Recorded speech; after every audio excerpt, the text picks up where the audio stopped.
וילה מלכותית בטבריה, על האש בוערת בחצר.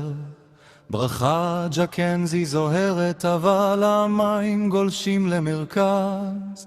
נכנסתי לטוש בשקט, חשבתי על ניקיון וסדר, ואז זה עלה לי עד הברכיים כמו אגמים בתוך החדר. תגידו, איפה הניקוז? מי שכח פה את הסיפור? אני עומד בתוך המים, ובפנים עולה לי זעם טהור.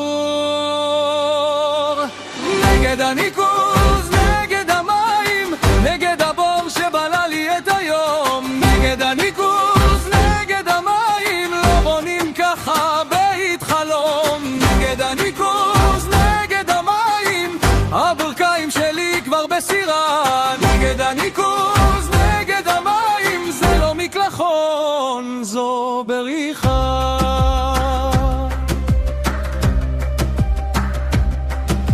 מגבת על הכתף רועדת, נעליים ליד הדלת בוכות.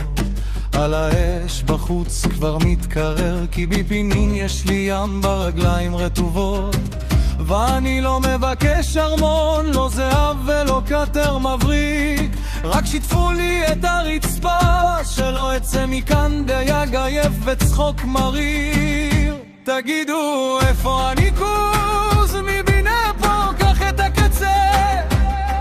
אם כל צד נהיה צלילה, אז משהו כאן ממש קורה.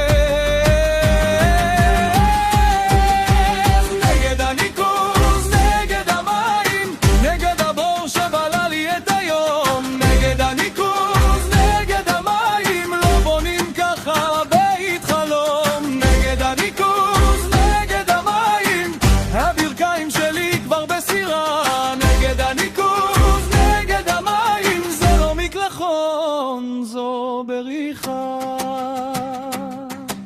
תבוא עם דללי וסבלנות, עם מפתח ועם לב פתוח, כי אפילו מלכות בטבריה צריכה ניקוז שעושה תפקיד. לא צריך עוד הבטחות, לא עוד חיוך מצויר. תנו למים לרדת למטה, ותנו לי לחזור להיות שפוי.